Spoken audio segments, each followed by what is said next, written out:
¿Cuál es mi sistema de control de la cubierta vegetal? Si me seguís durante pues, los últimos tiempos, o si me seguís hace tiempo, mi sistema de gestión de la cubierta vegetal es desde las primeras hierbas de otoño hasta aproximadamente finales o mediados de febrero. La cubierta yo la mantengo total en toda la finca siempre y cuando la altura de esa cubierta vegetal no supere los 30 centímetros, más o menos, ¿vale? Si durante ese tiempo me supera los 30 centímetros, tengo dos opciones: o la elimino con el apero que os voy a enseñar ahora, o la desbroso. A partir del 15 de febrero yo no tengo una hierba en el olivar porque quiero evitar los consumos de agua y de nutrientes en momentos donde mi planta está activa biológicamente o vegetativamente y por tanto esos nutrientes y esa agua yo la quiero para mi planta, no la quiero para la hierba, ¿vale? El sistema que yo utilizo es un vibrocultor o un conquilde para hacer una labor de unos 6 centímetros, más o menos, 6-7 centímetros, con una extensión lateral donde le pongo un arado intercepa. Ese arado intercepa lo que viene es a eliminarme la hierba hasta el pie de la planta, en este caso del olivo.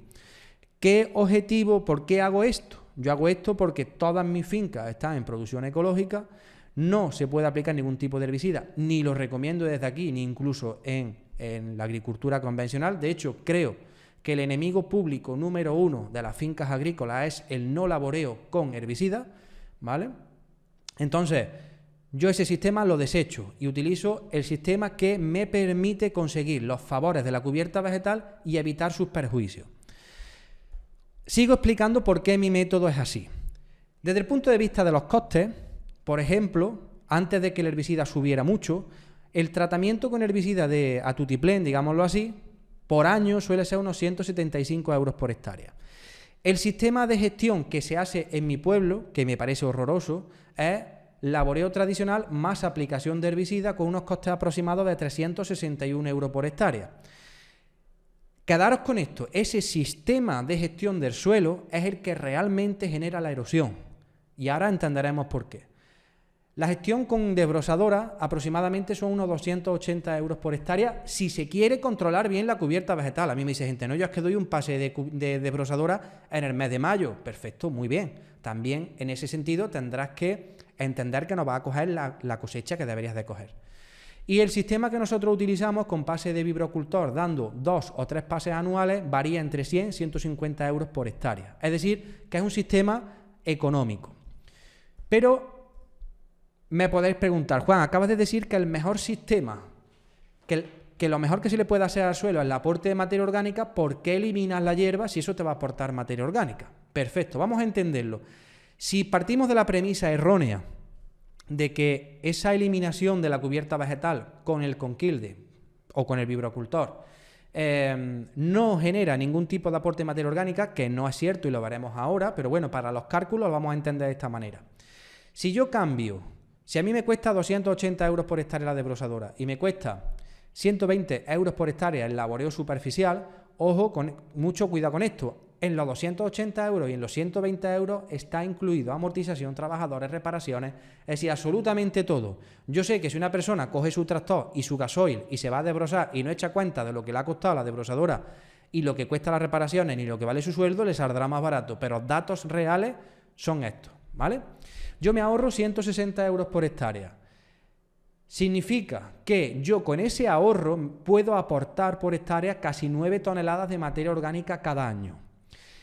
Si yo, desbrosando hierba, soy capaz de desbrosar 20 toneladas de hierba y entiendo que el 90% de esa hierba es humedad, es agua, realmente el aporte que la hierba me está haciendo el suelo es de 2 toneladas. Por tanto, con el mismo dinero estoy aportando 7 toneladas más de materia orgánica que aportaría con la desbrosadora. Por tanto, de un punto de vista económico, a mí me hace sentido y por eso es uno de los métodos o es el método que utilizo para la gestión del suelo o de la cubierta vegetal en mi finca.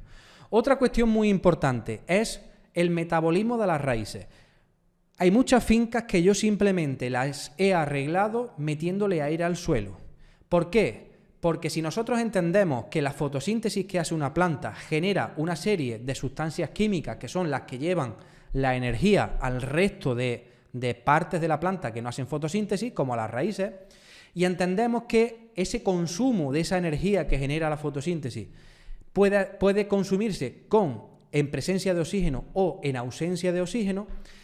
Y si vemos esta tabla y entendemos que en presencia de oxígeno el consumo de esa energía produce 673 calorías, mientras cuando el suelo está compactado la energía que se produce es 21 calorías, es decir, 30 veces menos, entendemos que una planta en suelos mullidos, en suelos donde le entra el aire, en suelos bien estructurados, al final consigue una mayor productividad vegetal, porque al final las condiciones de cultivo son mucho mejores. Voy a ir rápido porque si no, no me da tiempo. ¿Por qué yo no quiero tener hierba a lo largo de la primavera? Porque su composición química me genera un bloqueo de nutrientes y un consumo extra de agua. Para que entendáis, la mayor parte del agua que consume una cubierta vegetal la consume a partir de floración, igual que los nutrientes. La planta cuando llega a floración dice, para lo que me queda en el convento, vosotros seguís con el refrán. ¿Qué significa? Que ahí consume el agua y nutrientes a tutiplén. Y sin embargo es el momento donde nuestro cultivo necesita más agua y más nutrientes. Si nosotros entendemos que cuando la hierba está tierna, es decir, en la hierba de invierno, primeros de primavera, y esa hierba tierna contiene grandes cantidades de almidón, de celulosa, y vemos esta gráfica, entendemos que el almidón y la celulosa se descompone muy rápido. Por ejemplo, una planta, una cubierta vegetal que nosotros eliminemos con un prase de Conquilde el día 15 de marzo, el 15 de abril esos nutrientes prácticamente están disponibles de nuevo en el suelo. Con lo cual, ese bloqueo o ese consumo de nutrientes que he tenido de la cubierta vegetal es temporal. Sin embargo, si nosotros dejamos que la planta se convierta en una planta mucho más fibrosa, al final lo que tenemos son contenidos de lignina mucho más grandes. Ese contenido de lignina lo que hace es que la descomposición sea mucho más lenta. De hecho, podemos estar hablando de hasta 5 y 6 meses de plazo de descomposición de esa cubierta. ¿Cuántos de vosotros habéis desbrozado la cubierta vegetal, por ejemplo, en abril y en mayo, y ese resto de hierba lo habéis tenido todavía en el mes de diciembre de ese mismo año? Es decir, 6, 7, 8 meses más tarde. Pero es que ahora hay otra cosa que lleva mucho tiempo descubierta, pero yo la he descubierto hace poco, y es que existe una sustancia muy importante que se producen en el suelo que se llaman ácidos urónicos o ácidos poliurónicos, que se producen única y exclusivamente con la celulosa y que son los responsables de darle una buena estructura grumosa al suelo.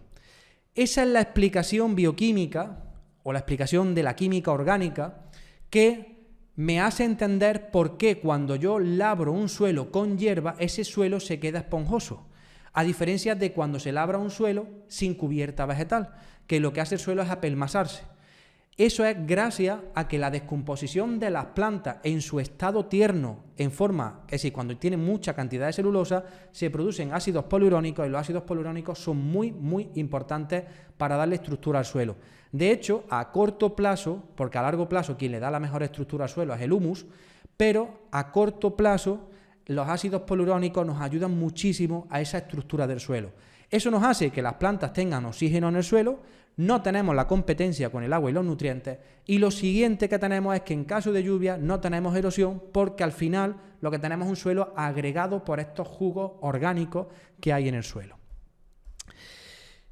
Y esa producción de ácidos poliurónicos se dan en medios aeróbicos, pero también en anaeróbicos. Es decir, si es anaeróbico estricto se producen alcoholes que son tóxicos. Por eso yo nunca recomiendo enterrar la materia orgánica a grandes profundidades, como por ejemplo se hace en Castilla-La Mancha. Y en medios estrictamente aeróbicos se producen pequeños ácidos urónicos o poliurónicos, como por ejemplo en cubiertas desbrozadas, pero como nuestro clima es muy intenso desde el punto de vista de la radiación solar, se desinfecta muy rápido el suelo y cuesta mucho trabajo que eso ocurra. Por tanto, lo que se produce es un proceso de degradación oxidativo y no es un proceso de degradación biológico. Por tanto, en nuestros climas, el procedimiento de generación de ácidos poliurónicos es en medios semiaeróbicos, es decir, un poquito enterrada esa materia orgánica, es decir, de 7 a 8 centímetros como máximo, si enterramos esa cubierta vegetal, nos produce ese efecto.